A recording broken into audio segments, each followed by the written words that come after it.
So this is the second match of the tournament against Martin and his mono red Atog deck. Martin has won his match also.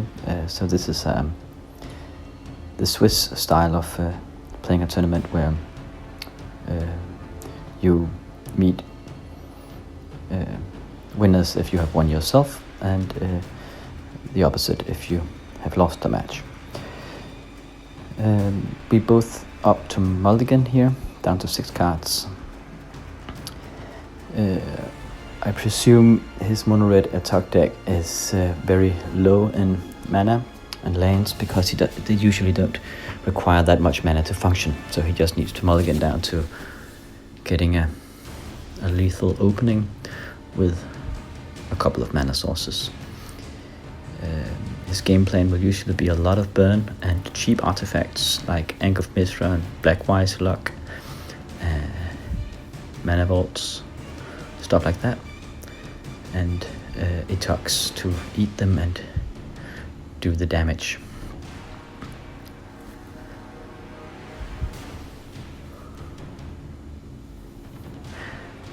So here's mulligan down to 5 cards, starting out with 2 Black Wises, ouch, and a mana vault.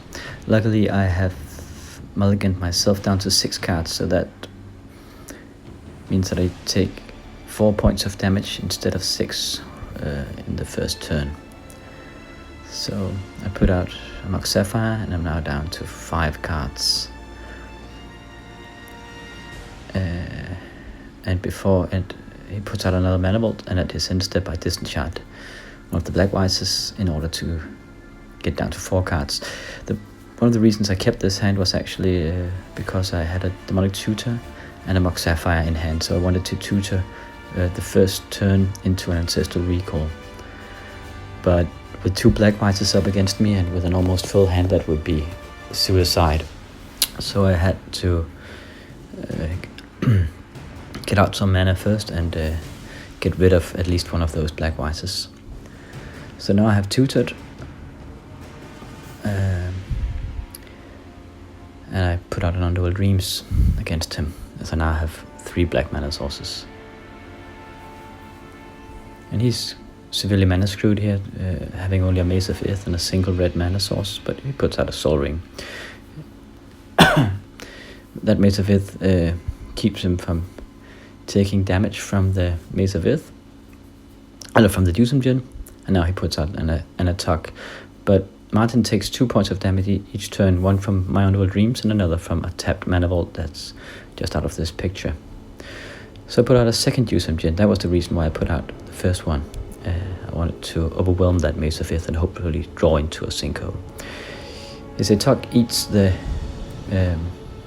tapped mana vault in his untap phase, so it's now a 3/4 Atog, and now he attacks with it. So this is a bit of a pickle. If I block it with a Dusamjin, he can eat enough mana to kill my Dusamjin and survive himself. If I let him in, he does too much damage. It's very risky when he has such a burn deck as he does. But looking back at this match now, I realize that he only has 3 artifacts out and has eaten 1, so that would at most bring the Atog to 9/10. So the correct play here is to block it with both Dusamjins. You could probably bolt one of them, but that'd be fair. But I'm not playing optimally, and I sacrifice one of the Dusamjins, and now I'm stuck taking damage from a Dusamjin that can't get in from that Mace of Ith.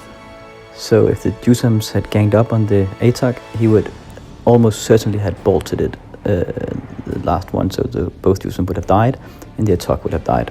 So with the bolt, that's 2 cards for 2 cards, and I would be free from taking damage from those Dusamjins.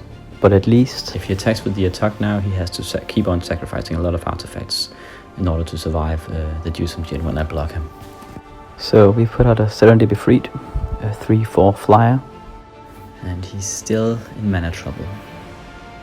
He only has that single Hammerheim. Okay, here comes a third artifact, an Ankh of Mithra. But I believe I have sufficient mana now. So I attack with both, and he chooses to use the Mace of Ith on my Jusumjin, and I get in with a Surrender Be Freed.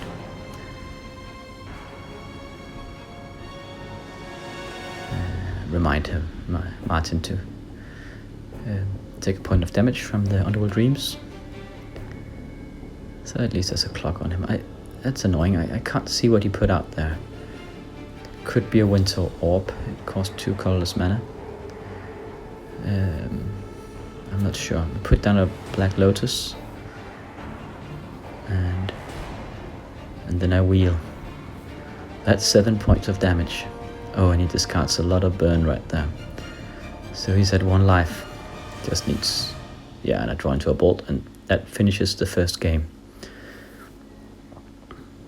I'm sorry that this match is sort of recorded at a weird angle, so there's some of the cards we don't get, but it's hard to check this when you're in the middle of a tournament, I guess. So we'll have to make do. Okay, so it's the second match of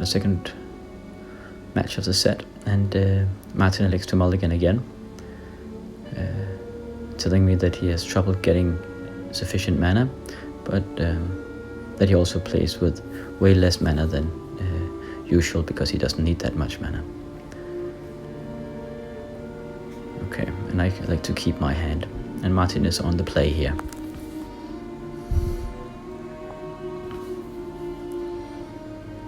And he chooses to keep his hand and scry and put the card on the bottom of the library. So we start up pretty meekly, both of us, just with a single land, and he puts out a Winter Orb here, as far as I remember.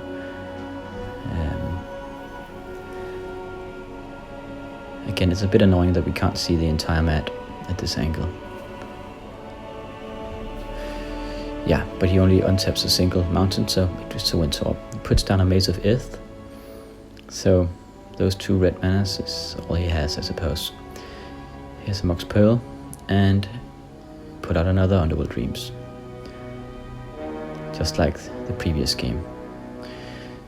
But we have a Winter Orb against us, and now here's the Blood Moons, and I had a feeling he'd probably sideboard a lot of Blood Moons in, knowing that he's a mono-red player.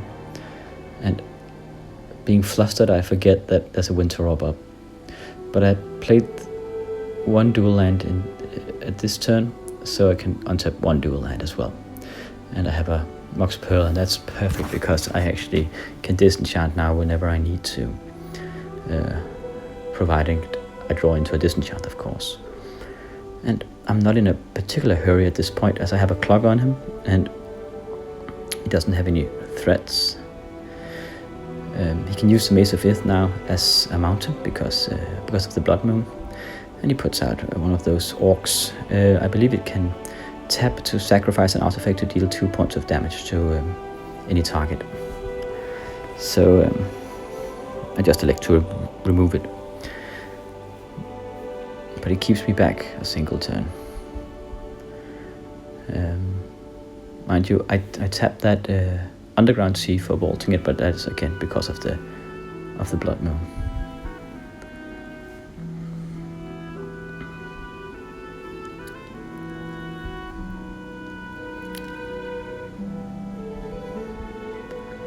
He puts out something I can't see, but I like to move in now. I disenchant his Blood Moon, so now we have sufficient black mana again, enough to put out another Underground Sea and really put the hurt on him here.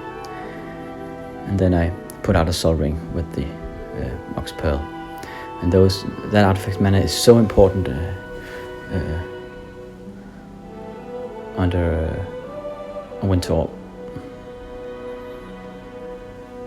So he put out a Copper Tablet. I don't know how he untapped that much mana. I think that was a mistake on his part. He should be under that Blood Moon as well, but it doesn't really matter. We have a under that Windtorp as well, but it doesn't matter as I have a Wheel of Fortune, and that's 16 points of damage in his draw step right there. So it's just such a broken combo, I think. Back in the day, Underworld Dreams was restricted, I remember, and I was really surprised once I got back into this game that it's unrestricted, but it's not overpowered. It's just, well, it's pretty strong in a mono black deck. So that was it for this game. I was lucky to have that Mox Pearl when I needed it against the Blood Moon, but I had sideboarded in the Minerals Discs and Blue Blasts, obviously, against him, because, well, it's pretty much a given that a mono-red deck would employ Blood Moons against you after sideboard when you have only special hands. So, yep. So we're on a roll. That's 2-0 for the confused deadguy deck. And I'll be posting the next match as soon as possible. Thank you for watching, and I'll see you next time.